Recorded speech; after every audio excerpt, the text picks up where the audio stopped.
ळमो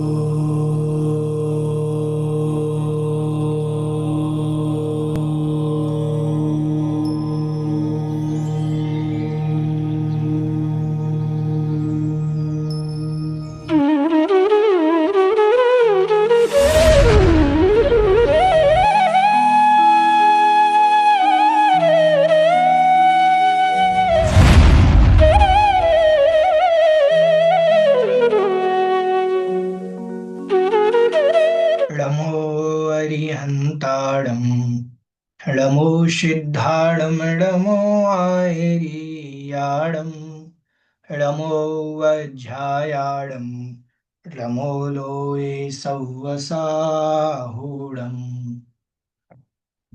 मोक्षमार्गस्य नेतारं भेत्तारं कर्मभूभृतां ज्ञातारं विश्वतत्त्वानां वंदे तद्गुण लब्धये। बोले पंच परमेष्ठी भगवान की जय।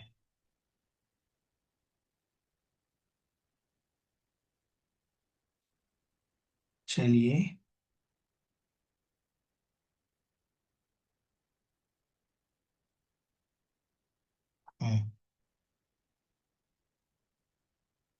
पेज नंबर 230 और गद्यांश नंबर 585 585 निकालने सभी। पिछले सूत्र में अपन ने द्रव्य का लक्षण सत रूप है। वो सत क्या है? सत उत्पाद व्यय द्रव्य से युक्त है। उत्पाद व्यय द्रव्य युक्त जो सत है, उत्पाद व्यय द्रव्य तीनों एक साथ रहते हैं, अलग अलग नहीं होते। जहां द्रव्यपना है उसके उत्पाद और व्यय भी होगा ही होगा, क्योंकि हर द्रव्य परिणमनशील है और परिणमनशील द्रव्य में या द्रव्य का सत बनाने के लिए उसमें परिणमन जरूरी है। यदि पेड़ का पत्ता हिलेगा नहीं तो पेड़ सूख जाएगा। पेड़ एक स्थान पर भी रह करके हिलता रहता है, पत्तों में भी हिलना डुलना होता रहता है, ठीक है, डालियां हिलती डुलती रहती हैं। यदि वो ठूंठ रूप हो जाएगा तो नष्ट हो जाएगा। तो ऐसे ही द्रव्य के लिए समझना चाहिए, द्रव्य कब नष्ट हो जाता है? द्रव्य अगर उसमें उत्पाद व्यय नहीं होगा तो नष्ट हो जाएगा, लेकिन द्रव्य कभी नष्ट नहीं होता, अनादि काल से है, अनंत काल तक रहेगा। नष्ट क्यों नहीं होता? क्योंकि उनमें उत्पाद व्ययपना बना रहता है। ठीक है, ऐसे समझ में आया? चलिए देखें, आगे कह रहे हैं अपन ने सूत्र में कह रहे हैं, यहां देखें 585 नंबर, आह नित्यावस्थितान्य रूपाणी इति युक्तम। कह रहे हैं कि नित्यावस्थितान्य रूपाणी ऐसा कहा था, तत्र न ज्ञायते किम नित्यम इति अतः आह। वहां यह नहीं जान पाए थे कि वह नित्य क्या है। तो नित्य क्या कहलाता है उसको यहां पर समझा रहे हैं। तद्भावाव्ययम नित्यम, तद्भावाव्ययम नित्यम। तद्भाव उसका जो भाव है, द्रव्य का जो भाव है, नित्यम अव्ययम, अव्ययम भाव जिसका व्यय नहीं होता, जिस द्रव्य का जो भाव है और जो भाव अव्ययम व्यय को प्राप्त नहीं होता, नाश को प्राप्त नहीं होता, हमेशा बना रहता है, वह नित्य कहलाता है।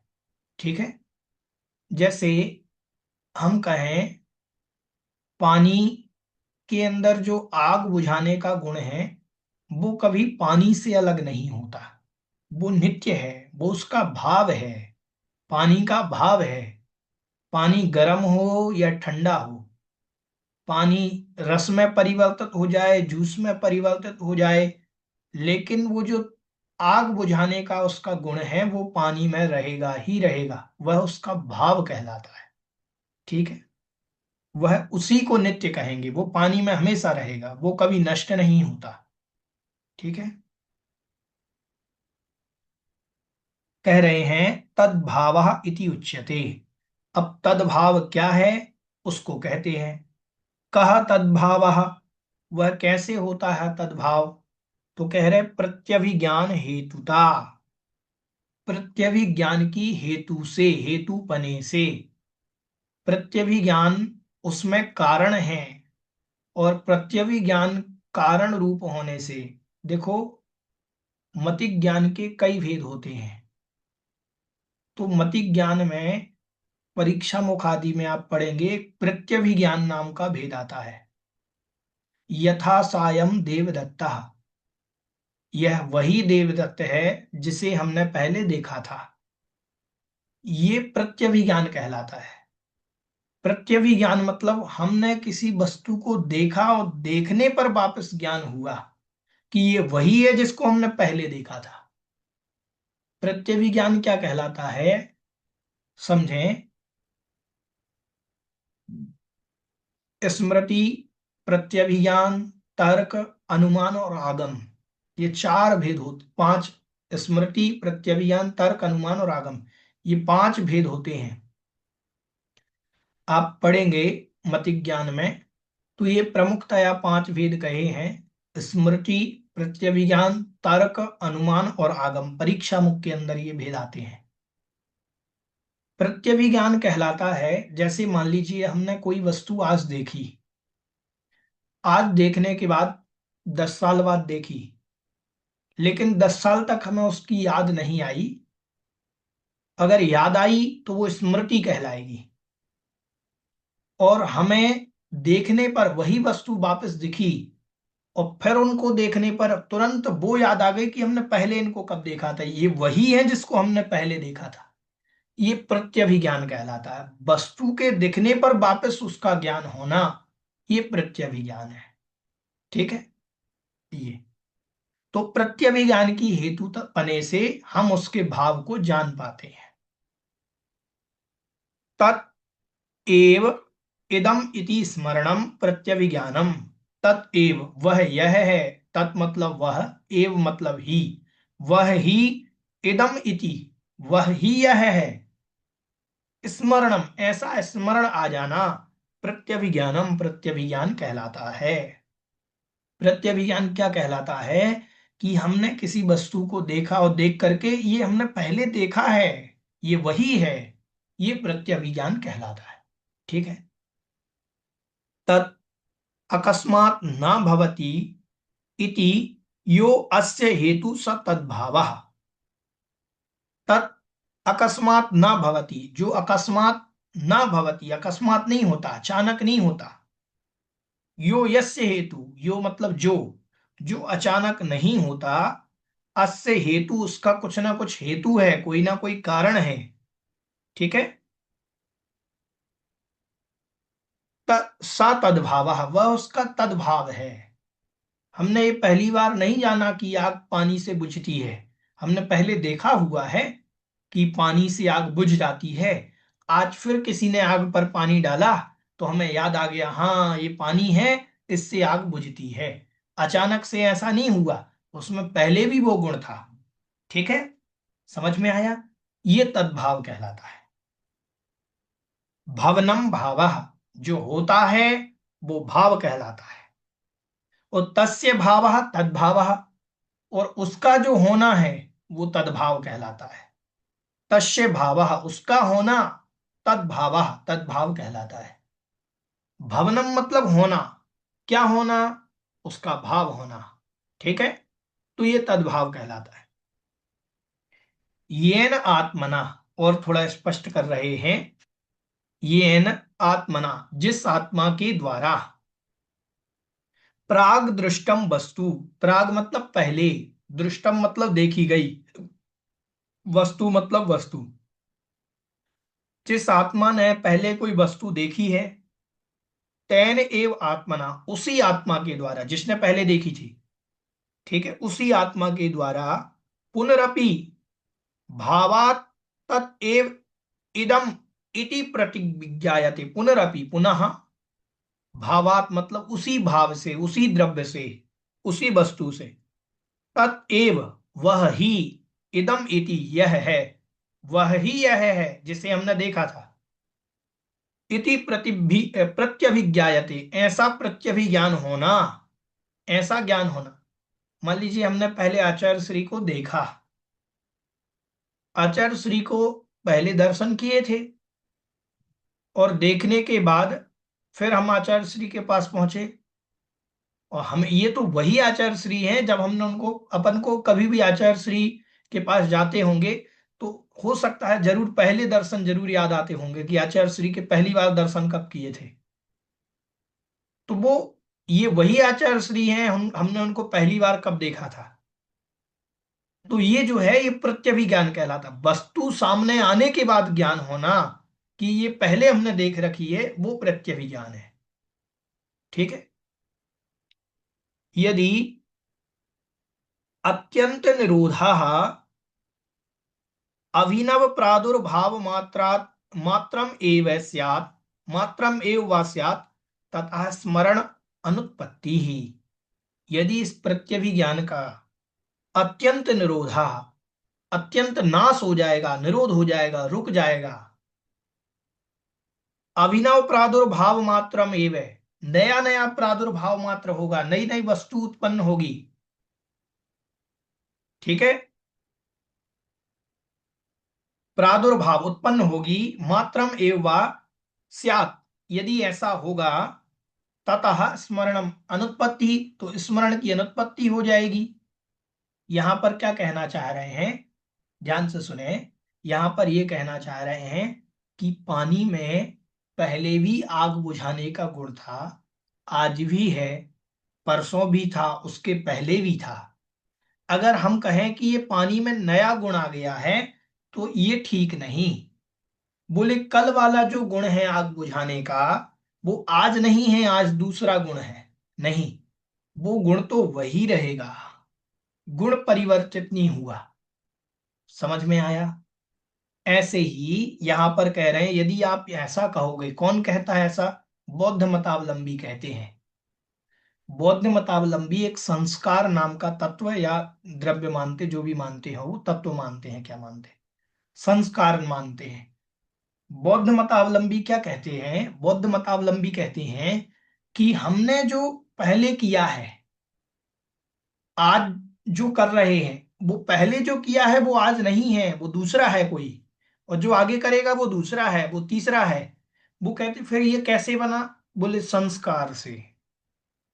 हमने कहा हमने कल आपको देखा था और आज मैं आपको देख रहा हूं, तो बोले जो कल देखा था मैंने वो मैं अलग था, आज मैं जो देख रहा हूं वो मैं अलग हूं। तो बोले आपको कैसे याद है कि मैंने कल देखा था, बोले संस्कार से। कन्वर्ट होते जाते हैं, अगली अगली पर्यायों में वो गुण कन्वर्ट कर देते हैं। ऐसा बौद्ध मतावलंबी मानते हैं।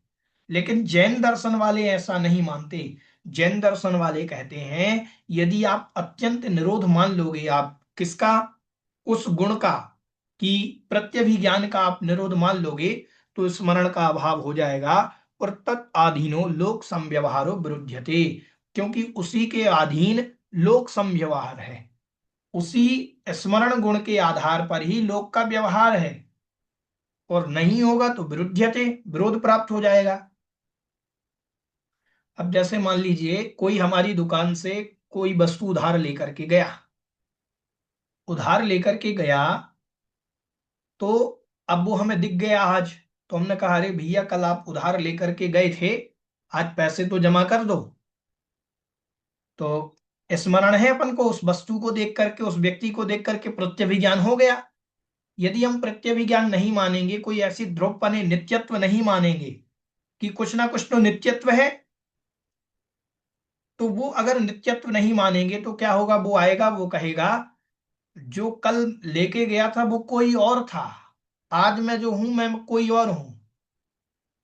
ठीक है। बोले मैं जो कल आपसे लेके गया था वो भी आप कोई और थे, आज मांगने वाले आप कोई और हो। तो ऐसा नया नया जो प्रयोग माना जाएगा, तो वो बात लोग व्यवहार ही खत्म हो जाएगा। वो लोग कहते हैं हर क्षण, हर सेकंड, हर क्षण आत्मा जो है पर्याय परिवर्तित करती है, और पुरानी पर्याय जो नष्ट हुई है वो अगली पर्याय को पूरा अपना डाटा कन्वर्ट कर देती है। समझ में आया? तो वो बौद्ध मतावलंबी ऐसा मानते हैं कि यहां से इसमें गया संस्कार, इसमें गया, फिर इसमें गया, अगले अगले क्षण में जाता है। वो क्षणिकवादी है, वो क्षणिक वस्तु को मानते हैं। अपन भी मानते हैं किस अपेक्षा से, अपने यहाँ नित्यत्व और अनित्यत्व अलग अलग अपेक्षा से है। कुछ वस्तु ऐसी है जो नित्य है, हमेशा रहती है। समझ में आया? अब मैं जो कल था, मैंने जो कल वस्तु उधार दी थी, मैं कल दूसरे कपड़े पहना था, आज दूसरे पहना हूं, तो कपड़े में परिवर्तन आया है, मेरे भावों में नहीं आया। मुझे वो वस्तु तो याद है। समझ में आया कि नहीं आया? तो अपने यहाँ कुछ चीजें नित्य हैं, कुछ अनित्य हैं, वो भी अपन समझेंगे इसमें। ये थोड़ा सा तो कह रहे हैं लोक व्यवहारो विरुध्यते, लोक संव्यवहारो विरुध्यते, लोक के संव्यवहार का ही विरोध हो जाएगा। तत् ततः, ततः मतलब इस कारण से, तत् अभावेने उसके अभाव होने पर, अव्ययम, अव्ययम मतलब जिसका व्यय नहीं होता, तद भाव अव्ययम नित्यम इति निश्चीयते। तद, यहां जो तद, तद दिया है दा, देखो तद, ततः, ततस्तत लिखा है, ततस्तद, ततस्तद लिखा हुआ है, देखें पहला शब्द जो है ततस्तद, तो दा में हलंत लगा लीजिए, हलंत, क्योंकि यहां गलत निकल जाएगा उसमें। हलंत लगा लिया, वो आधा दा है।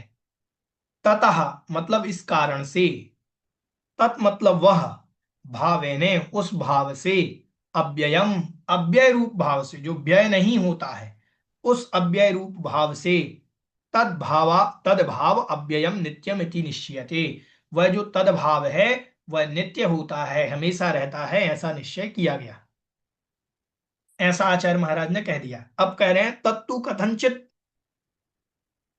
तत्तु कथनचित वेदितव्यम, उसको भी नित्य कथनचित मानना चाहिए, हमेशा नित्य नहीं रहता है। अब देखो आचार्य महाराज क्या कह रहे हैं, सर्वथा नित्यत्वे, सर्वथा यदि नित्य माना जाएगा तो अन्यथा अभाव, नहीं, अन्यथा भाव अभावात संसार तद विनिवृत्ति कारण प्रक्रिया विरोधा, अन्यथा भाव और अभावात, अन्यथा भाव, अन्यथा भाव नहीं होंगे तो संसार भी उत्पन्न नहीं होगा।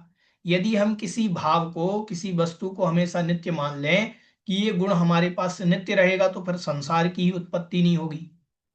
और तद भाव अभावात, और उस भाव के अभाव होने से, विनिवृत्ति कारणम, प्रक्रिया विरोधा, विनिवृत्ति मतलब त्यागना, छोड़ने रूप प्रक्रिया का भी विरोध आ जाएगा।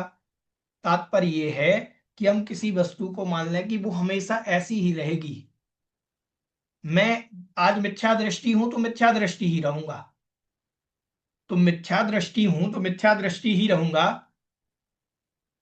तो क्या मैं कभी सम्यक दृष्टि नहीं हो सकता? मैं संसारी हूं तो क्या संसारी ही रहूंगा? नहीं, मैं संसारीपना जो भाव है ये नष्ट होकर के, हमारे कर्म रूप जो क्षयोपम है वो नष्ट होकर के क्षयक भी हो सकता है, ये परिवर्तन हो सकता है। इस अपेक्षा से नित्य और अनित्यपना बनता है।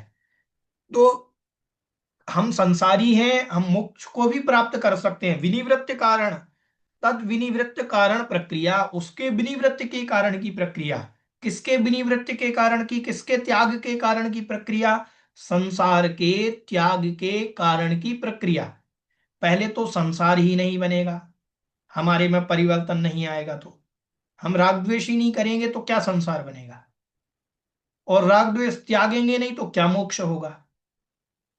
तो प्रक्रिया तो चलती रहती है, वो कथनचित नित्य है, कथनचित अनित्य है, इस अपेक्षा से। ठीक है,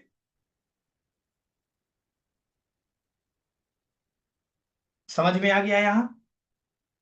चलिए आगे बढ़ते हैं। ननु इदम एव विरुद्धम, तत्एव नित्यम, तत्एव अनित्यम इति। ये ननु मतलब प्रश्न कर रहे हैं, इदम एव विरुद्धम, यह तो विरोध हो गया, ये तो गलत हो गया कि तत्एव नित्यम, वही वस्तु नित्य है, और तत्एव अनित्यम, वही वस्तु अनित्य है। आपने उसी वस्तु को नित्य कह दिया, उसी वस्तु को अनित्य कह दिया। ये कैसे हो गया? नित्य भी कह रहे हो कहीं कहीं और अनित्य भी कह रहे हो। ठीक है। यदि नित्यम, यदि नित्य ही है वो वस्तु, तो व्यय उदय अभावात नित्यता व्याघातः, अनित्यता व्याघाता। यदि वो नित्य ही है, अगर हमेशा रहने वाली है, तो उसमें व्यय उदय का अभाव हो जाएगा। व्यय नहीं होगा और उदय नहीं होगा, मतलब उत्पाद नहीं होगा। उत्पाद व्यय नहीं होंगे नित्य रहेगी तो। नित्य रहने पर, किसी वस्तु के नित्य रहने पर उसमें उत्पाद व्यय का अभाव हो जाएगा। और अनित्यता व्याघाता, फिर उसमें अनित्यपने का व्याघात हो जाएगा, वो अनित्य नहीं हो सकता, या तो वो नित्य ही रहेगा। ठीक है, समझ में आया? हमने कहा कोई वस्तु नित्य है। अब नित्य है तो उसमें फिर व्यय भी नहीं होना चाहिए, उसमें फिर उदय भी, मतलब उसका उदय भी नहीं होना चाहिए। ठीक है, मतलब उत्पाद नहीं होना चाहिए। और फिर जब उत्पाद और व्यय नहीं होंगे, तो अनित्यत्वपना भी नहीं आएगा। नित्य है क्योंकि एक जैसी रहेगी सदा काल। कह रहे अथ अनित्यमेव, यदि अनित्य ही है, ऐसा आप कहते हैं। अनित्यमेव, यदि अनित्य ही है, तो स्थिति अभावात नित्यता व्याघाता, स्थिति का अभाव, फिर रहेगी कहां? अनित्य है तो एक सेकंड रही, अगले पल खत्म हो गई, तो उसकी स्थिति का अभाव हो गया ना। स्थिति मतलब मर्यादा, काल, समय। समय है ही नहीं उसके पास, एक समय में हुई दूसरे समय में नष्ट हो गई, तो फिर उसमें नित्यत्व का अभाव हो जाएगा, फिर वो नित्य नहीं रह पाएगी। जो वस्तु अनित्य है वो नित्य कैसे हो सकती है? ऐसा हो जाएगा। तो कह रहे ना एतद विरुद्धम, यह आपका कहना ठीक, इसमें कोई विरोध नहीं है। कुतः मतलब किस प्रकार से विरोध नहीं है? तो कह रहे अर्पितान अर्पित सिद्धे, अर्पितान अर्पित सिद्धे, अर्पित और अनर्पित की सिद्धि से। अर्पित मतलब होता है मुख्य, और अनर्पित होता है गौण। मुख्य और गौण की अपेक्षा से ये बात सिद्ध हो जाती है। ये जैन दर्शन का बहुत बड़ा सिद्धांत है, अर्पित अनर्पित सिद्धि। ठीक है, मुख्य और गौण, व्यवहार और निश्चय मान लीजिए। ठीक है, बहुत बड़ा सिद्धांत है ये। कैसे देखें? अनेकांतात्मकस्य वस्तुनः प्रयोजनवशात् यस्य कस्यचित् धर्मस्य विवक्षया प्रापितं प्राधान्यम अर्पितम उपनीतम इति यावत् अनेकांतात्मकस्य वस्तुनः, अनेकांतात्मक वस्तु के। अनेकांतात्मक वस्तु क्या है? हर वस्तु में अनेक धर्म पाए जाते हैं। धर्म क्या है? लक्षण, गुण। हर वस्तु में अनेक गुण पाए जाते हैं। ठीक है, तो अनेक मतलब अनेक, बहुत सारे। अंत मतलब धर्म, एक वस्तु में अनेक धर्म पाए जाते हैं।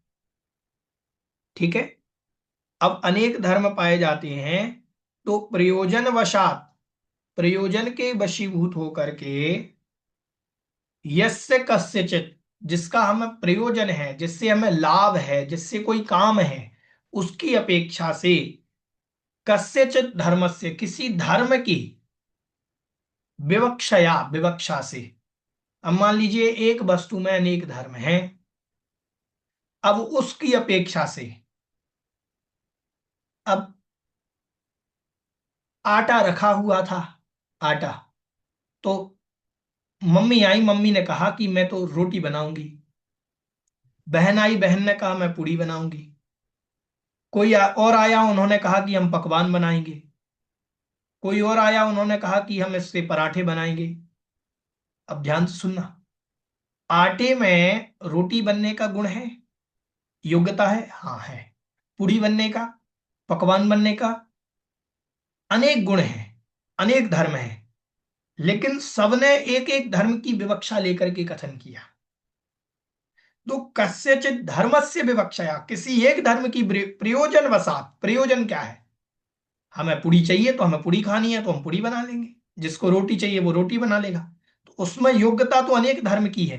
पूरी बनने की भी योग्यता है, रोटी बनने की भी योग्यता है, मिष्ठान बनने की भी योग्यता है, अनेक चीजें बनने की उसमें योग्यता है।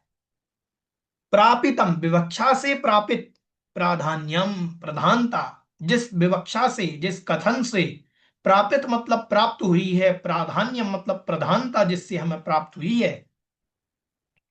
अर्पितम उपनीतम, उसे अर्पित कहा जाता है, उस अर्पित को उपनीत मतलब प्राप्त करते हैं, उसको हम अर्पित कहते हैं। अर्पित मतलब मुख्य, हम उसको मुख्यतया की अपेक्षा उसको प्राप्त करते हैं। तद विपरीतम अनर्पितम, और उससे जो विपरीत है, उससे जो उल्टा है, वो क्या है? अनर्पित है। किससे विपरीत? जिसकी हमें अपेक्षा नहीं है। अब जिसको पूरी खानी है, वो ना रोटी के बारे में सोचेगा, ना पकवान के बारे में सोचेगा, ना पराठे के बारे में सोचेगा। वो तो पूरी खानी है तो पूरी के बारे में सोचेगा। समझ में आया कि नहीं आया? तो उसके लिए बाकी की वस्तुएं अनर्पित हो गई, उन गुण की तो मुख्य गौणता हो गई ना, रोटी की गौणता हो गई, उस अपेक्षा से वो अनर्पित है। कौन सा गुण अनर्पित हो गया? कौन सा धर्म अनर्पित हो गया? रोटी का धर्म अनर्पित हो गया, पराठे का धर्म अनर्पित हो गया, पकवान का, मिष्ठान का धर्म अनर्पित हो गया। हो गया कि नहीं हो गया? तो मुख्य कौन हो गया? मुख्य अर्पित हो गया पुड़ी का गुण। ठीक है। वो प्रयोजन अभावात, और प्रयोजन का अभाव होने से, जिसका प्रयोजन नहीं है और प्रयोजन का अभाव होने से, सतह अपि विवक्षा, सतह मतलब होने पर भी, विवक्षा मतलब विवक्षा के होने पर भी, भवती इति उपसर्जनी भूतम अनर्पितम इति उच्यते। उसमें देखो, प्रयोजन अभावात, प्रयोजन नहीं है, हमें प्रयोजन नहीं है पराठे से, प्रयोजन तो पूरी से ही है, लेकिन प्रयोजन के अभाव में, सतह अपि होने पर भी, विवक्षा भवती, उसमें विवक्षा तो होती है। किसमें होती है? सतह अपि अविवक्षा, सतह मतलब होने पर भी, अविवक्षा उसकी विवक्षा ना होने, वो वस्तु होने पर भी उसकी विवक्षा नहीं होती, उसका कथन नहीं होता। उस आटे में अभी भी पराठे बनने की योग्यता है कि नहीं है?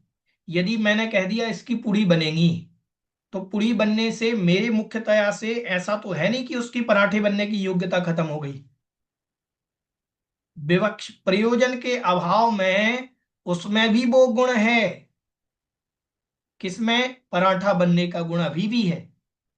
ठीक है, मुख्य हमने कुछ और कर दिया हो, लेकिन गौण की अपेक्षा वो गुण होने पर भी, भवती इति उपसर्जनी भूतम, वह उपसर्जनी भूत अनर्पितम इति उच्यते, उसी को उपसर्जनी भूतम या अनर्पित नाम से कहा जाता है। ठीक है।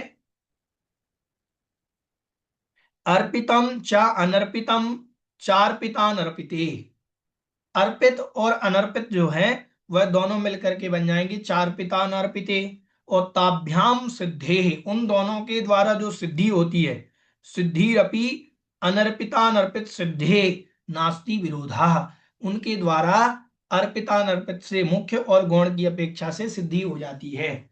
देखो, अब हम क्या कहेंगे? अब हम कहेंगे, मैं, ये संसार असार है, मुझे मर जाना है, मैं मर जाऊंगा। अरे, कोई आकर के कहे तुम थोड़ी मरोगे, शरीर मरेगा। अरे, तो विवक्षा सोचो कि मैंने किस विवक्षा से कहा है। मैंने शरीर को मुख्य किया है, इसीलिए इस विवक्षा से कहा कि मैं मर जाऊंगा, मेरी आयु पूर्ण हो जाए। समझ में आया? विवक्षा समझ में आई कि नहीं आई? ये विवक्षा मुख्य तया, जब हमने इसको मुख्य माना, शरीर को मुख्य माना, तो ये नित्य है, ये अनित्य है, ये नष्ट हो जाएगा। और आत्मा को मुख्य माना तो वो कभी नष्ट नहीं होगी। समझ में आया कि नहीं आया? तो जिसको हम मुख्य और गौण कर देते हैं, उस अपेक्षा से नित्यत्व और अनित्यत्व बनता है। ठीक है।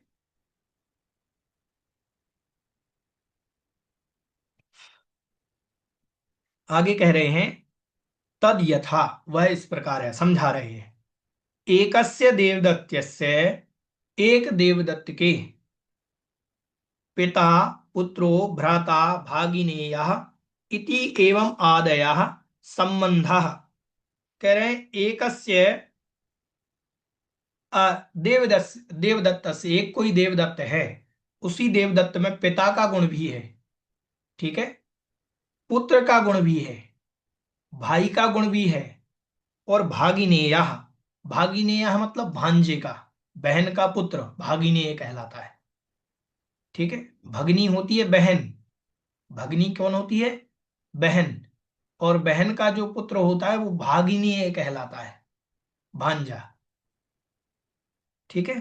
तो वह इत्यादि इत्यादि प्रकार से, एवं आदयः संबंधा संबंध होते हैं, जनकत्व जन्यत्व आदि निमित्ता न विरुध्यते, जनकत्व और जन्यत्व आदि की अपेक्षा से विरोध को प्राप्त नहीं होते।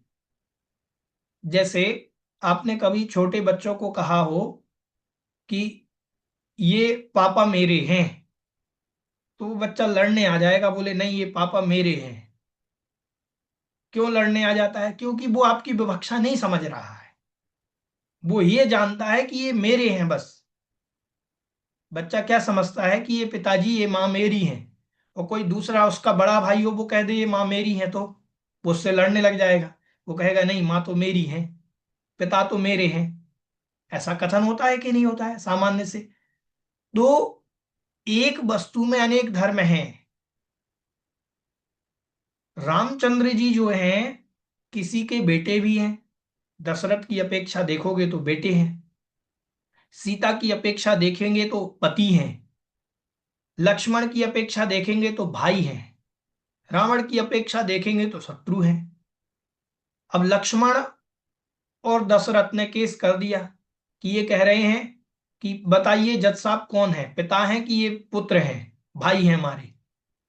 ल- अब क्या अर्थ निकलेगा? उनमें पिता पुत्र का भी गुण है, किसकी अपेक्षा? राम में। दशरथ की अपेक्षा राम में पुत्र का गुण है, और लक्ष्मण की अपेक्षा भाई का गुण है। ठीक है। तो कथन में क्या आएगा? कथन में ये आएगा, उसको अपन समझें कि विवक्षा ऐसे ही की जाती है, कथन ऐसे ही किया जाता। अनेक धर्म एक साथ विद्यमान हैं। ऐसा नहीं है कि जब मैं पिता हूं तो किसी का पुत्र नहीं हूं, जब मैं पिता हूं तो मैं किसी का भाई नहीं हूं, जब मैं पिता हूं तो किसी का भांजा नहीं हूं। ऐसा थोड़ी होगा। भांजे का गुण जो है वो गौण है अभी, मुख्य अभी किसका गुण है? पिता का गुण, क्योंकि पुत्र की अपेक्षा से। समझ में आया कि नहीं आया? ऐसे।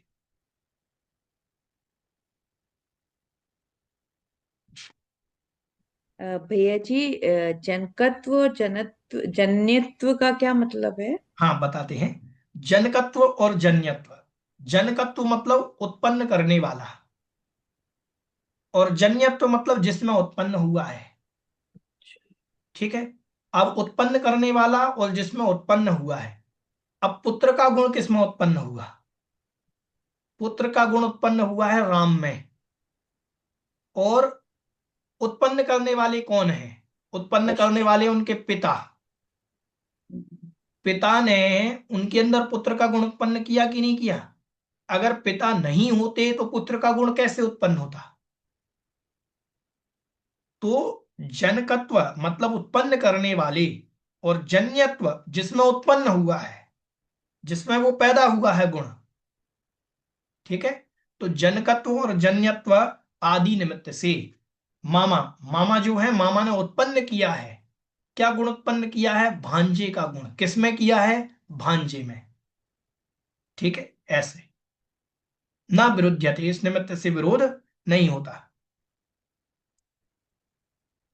फिर कह रहे अर्पणा भेदात, अर्पणा के भेद से। ये अर्पणा भेदात क्या कह रहे हैं?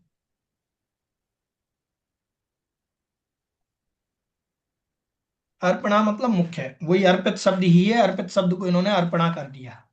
ठीक है। अर्पित शब्द को अर्पण कर दिया, तो अर्पणा के भेद से।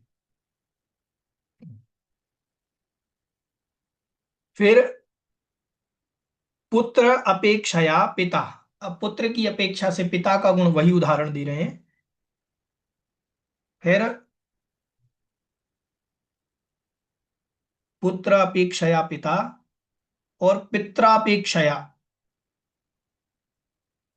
ये क्या शब्द बन रहा है? पितृ, री था, री का अर हो गया, पित्र अपेक्षया। ठीक है। पितृपेक्षया पुत्र, और पिता की अपेक्षा से पुत्र, इत्यादि इत्यादि, वही जनक जन्यकत्व भाव। ठीक है, ऐसे बन जाते हैं। तथा तथा मतलब वैसे, द्रव्यम अपि, द्रव्य भी, सामान्य अर्पणया निमित्तम, और विशेष अर्पणया अनिमित्तम अनित्यम इति नास्ति विरोधः। द्रव्यमपि, द्रव्य भी, सामान्य अर्पणया, सामान्य की मुख्यता जब लेता है तो नित्य है। द्रव्य सामान्य से, आत्मा सदा नित्य है। सामान्य से कथन क्या किया जाएगा, आत्मा नित्य है, द्रव्य तो नित्य है ही। लेकिन विशेष अर्पण, अर्पणया, विशेष अर्पण की अपेक्षा विशेष को यदि मुख्य किया जाएगा तो अनित्यम, अनित्य है। जैसे हम कहें ये पुद्गल है, सामान्य से ये नित्य है, हमेशा रहेगा, कहीं ना किसी रूप में रहेगा। लेकिन विशेष की अपेक्षा पेन के रूप में रहेगा ये जरूरी नहीं है। पेन पिघला करके हम कुछ और बना सकते हैं, गला करके कुछ और, पुद्गल तो बना है कि नहीं है। तो सामान्य अपेक्षा से नित्यत्वपना बना हुआ है, वो कहलाएगा नित्य है। और विशेष अपेक्षा से ये पर्याय अनित्य हो गई। ये पेन पेन नहीं रहा, इसका हमने मान लीजिए कुछ और बना दिया, बदल करके, प्लास्टिक है तो इसको अपने पिघला करके कुछ और बना दिया। समझ में आया कि नहीं आया? ऐसे तो उसमें नास्ति विरोधा, उसमें कोई विरोध नहीं आता। द्रव्य में सामान्य अपेक्षा से वह नित्य है, और विशेष अपेक्षा से अनित्य है द्रव्य। ठीक है। भैया जी, पर्याय दृष्टि की अपेक्षा से अनित्य है कि जैसे आज मनुष्य पर्याय में है, कल देव पर्याय में होगा, उस अपेक्षा से अनित्य है। हाँ जी, और और द्रव्य भैया जी दृष्टि जो से नित्य है। और भैया जी जो सिद्ध भगवान होते हैं तो उनपे वो तो नित्य ही है। ठीक है, नहीं, सिद्ध भगवान सामान्य गुण की अपेक्षा नित्य है, लेकिन हम्म। पर जो गुणों में परिवर्तन हो रहा है, जो हमने अच्छा। आपको कल कहा था कि एक सद्गुणी स्थान हानि से वृद्धि। दूसरे स्थान, तो उसकी अपेक्षा अनित्य है। वो हम्म। पर्याय यहां से खिसक गई, ये अनित्य है। हम्म। ठीक है, इसकी ठीक है। अपेक्षा नित्यत्व अनित्यत्व भाव बनेगा। हम्म। समझ ठीक में है आया? भैया। क्योंकि द्रव्य में हाँ जी। हमेशा परिवर्तन होता है, और यदि हम्म। ना हो तो वो द्रव्य में द्रव्यत्व खत्म हो जाएगा। ठीक है। ठीक है। ठीक है हाँ भैया जी। जी। तौ चा सामान्य विशेषौ कथंचित भेद अविधाभ्याम व्यवहार हेतु भवता। तौ चा, वो दोनों ही, सामान्य विशेषौ, सामान्य और विशेष की अपेक्षा से, कथंचित भेद अभेदाभ्याम, भेद और अभेद के द्वारा, व्यवहार हेतु भवता, व्यवहार के हेतु हो जाते हैं, व्यवहार करने के हेतु हो जाते हैं, व्यवहार का कारण हो जाते हैं। सामान्य और विशेष की अपेक्षा, सामान्य कथन और एक होता है विशेष कथन। ठीक है, सामान्य से सभी छात्र हैं, विशेष रूप से ये छात्र बहुत होशियार है। ठीक है, सामान्य से तो सभी छात्र हैं, छात्रों में क्या भेदभाव, लेकिन विशेष छात्र को विशेष स्थान दिया जाता है। ठीक है, ऐसे ही कथनचित भेद और अभेदाभ्याम, किस अपेक्षा से भेद है, वो होशियार है इसीलिए भेद है, और अभेद क्या है, सभी छात्र हैं इसीलिए अभेद है। ठीक है, ऐसे व्यवहार की हेतु की उत्पत्ति होती है, व्यवहार के कारणों की उत्पत्ति ऐसे ही होती है, सामान्य और विशेष की अपेक्षा से व्यवहार किया जाता है। ठीक है, चलिए आज इतना ही।